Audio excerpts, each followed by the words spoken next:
সুই সুতা কাপড় আর শ্রমিকের বন্ধন ৪০ বছরেরও বেশি পুরাতন। মাত্র ২৩ লাখ টাকার বাজার এখন প্রায় ৫,০০০ কোটি ডলার ছুঁয়েছে। ৮০ দশকে শুরু হওয়া এ শিল্পে যুক্ত হয়েছে শত শত কারখানা। আন্তর্জাতিক মানদণ্ডে শীর্ষ ১০০ কারখানার ৫০টি বাংলাদেশে, আর সবুজ কারখানা ২০০ ছাড়িয়েছে। দেশের শীর্ষ এই রপ্তানি খাত যত সমৃদ্ধ হয়েছে, দুশ্চিন্তা যে পিছু ছেড়েছে তা নয়। বড় ধাক্কা আসে ২০১৩ সালে। তবুও বিশ্বের দ্বিতীয় শীর্ষ পোশাক রপ্তানিকারক দেশ হলেও খাতটির জন্য পরিকল্পিত শিল্পনগরী করতে পারেনি বাংলাদেশ। যদিও এদিক থেকে অনেকটা এগিয়েছে ভারত।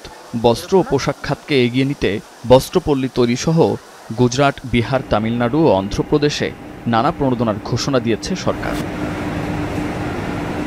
নিজেদের পোশাক শিল্পকে এগিয়ে নেওয়ার পাশাপাশি ভারতের কুনজর পড়ে বাংলাদেশের পোশাক খাতে, যার বাস্তবায়ন দৃশ্যমান হয় কর্তৃত্ববাদী আওয়ামী সরকারের টানা চতুর্থ মেয়াদের শুরুতেই। ভারতের বাজারে তৈরি পোশাকের প্রবেশাধিকার সংকুচিত করতে নতুন বাজারের তালিকা থেকে ভারতের নাম বাদ দেয়া হয়। তবে তীব্র সমালোচনার মুখে তা পরিবর্তন করলেও ৩০ জানুয়ারির ওই প্রজ্ঞাপনে প্রণোদনা কমানোর যে সিদ্ধান্ত হয়েছিল তা পরবর্তী ৬ মাসে আরও বেড়েছে। শুল্ক, বন্ড ও ডিউটি ড্রব্যাকের পরিবর্তে বিকল্প নগদ সহায়তার পরিমাণ ৪% থেকে ১.৫%, ইউরো অঞ্চলে পোশাক রপ্তানিতে বিশেষ সহায়তা ২% থেকে ০.৫%, নতুন বাজারে ২% কমানো হয়েছে। এছাড়া বিশেষ নগদ সহায়তা ৩% করা হয়েছে। এসব সিদ্ধান্তে মনোবল হারিয়েছেন তৈরি পোশাক উদ্যোক্তারা। এমন পরিস্থিতিতে চলতি বছরের প্রথম ৭ মাসে কমেছে রপ্তানিও। এসবের ভূমিকায় সাবেক বাণিজ্য সচিব তপনকান্তি ঘোষ ছিলেন বলে দাবি রপ্তানিকারকদের। এই প্রণোদনাটা কমানো একটা প্রিম্যাচিওর।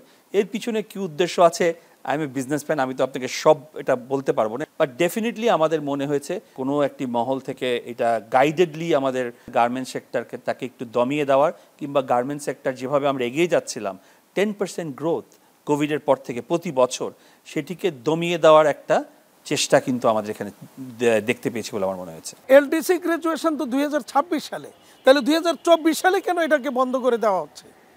এখানে কোনো রহস্য আছে কিনা সেটা সরকার খুঁজে বের করবে। এলডিসি গ্রাজুয়েশনের ৩ বছর পর পর্যন্ত এটা পেতে পারতাম। তাহলে সরকার দেশের স্বার্থে বাংলাদেশ ব্যাংক সেটাকে সেই সময়টা বা সেই সুযোগটা না নিয়ে কেন এটাকে তড়িঘড়ি করে বন্ধ করে দেওয়ার পায়তারা করলো বা উদ্যোগ নিল, এইটা আমাদের কাছে প্রশ্নবিদ্ধ। এই জায়গাটা দেশীয় কাঁচামাল শিল্প ধ্বংস হয়েছে নানা চক্রান্ত।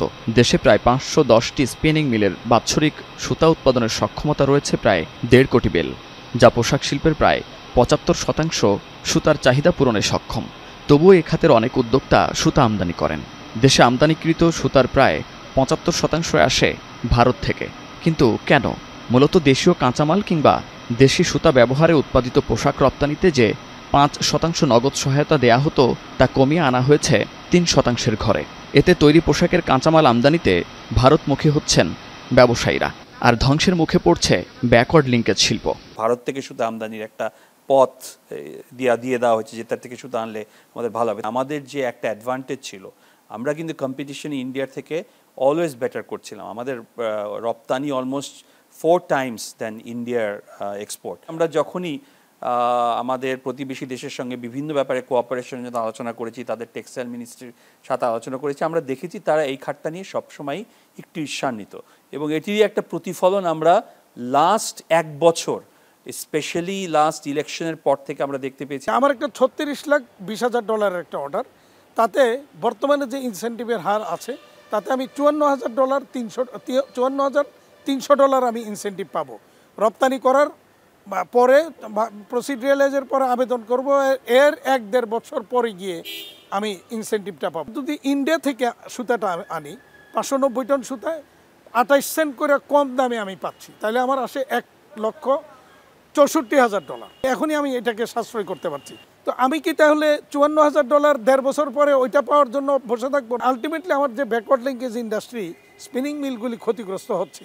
এখানে আমদানি নির্ভর একটা রপ্তানি শিল্পে পরিণত হচ্ছে আমাদের এই নেটওয়ার্কটা। বিতর্কিত ভোটে নির্বাচিত আওয়ামী সরকার ১৫ বছর ধরে ভারতকে বিশেষ বাণিজ্যিক সুবিধা দিয়ে আসছে বলে মনে করেন অর্থনীতিবিদরাও। বলেন, এসব সিদ্ধান্ত বাস্তবায়ন হলে দেশের পোশাক খাত ধ্বংস হবে, পক্ষান্তরে ভারত এগিয়ে যাবে। এই অবস্থায় দেশের অর্থনীতিকে সমৃদ্ধ করে এমন বিষয় ছাড়া ভারতের সাথে অন্য সকল চুক্তি পুনর্বিবেচনার কথা বলছেন অর্থনীতিবিদরা। এই দীর্ঘ সময়ের মধ্যে যে পরিমাণ ব্যাকলগ ক্রিয়েট করা হয়েছে একটা বিশেষ দেশকে সুবিধা দেওয়ার জন্য, বিশেষ করে ভারত।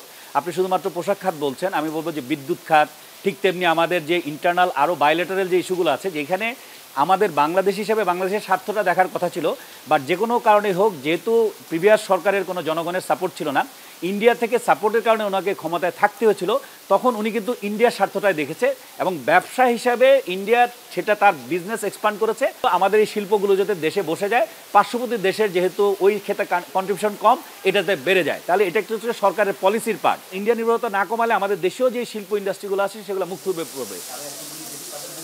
বিশ্বে তৈরি পোশাক রপ্তানিতে চীনের পরেই বাংলাদেশের অবস্থান। ভারত শীর্ষ 3-এ না থাকায় বাংলাদেশের দ্বিতীয় অবস্থান কিংবা বাংলাদেশকে টপকে যাওয়া খুব সহজ নয়। তবে আওয়ামী সরকারের বাণিজ্য মন্ত্রণালয় যে সব সিদ্ধান্ত নিয়েছিল তা যে তৈরি পোশাক শিল্পের জন্য ইতিবাচক নয়, সেটি খোলা চোখেই বোঝা যায়। আর তা বাস্তবায়ন হলে পোশাক শিল্প কোন পথে যেত সে প্রশ্নও থেকে যায়। তাই নতুন সরকারের বাণিজ্য মন্ত্রণালয়ে পোশাক শিল্পকে কতটা প্রাধান্য দিবে সেটি দেখার অপেক্ষায় রপ্তানিকারকরা। মুন্নাফ রশিদ, এখন, ঢাকা। শিয়া বাটার ও ভিটামিন ই সমৃদ্ধ lily glam beauty soap. Lily, always beautiful.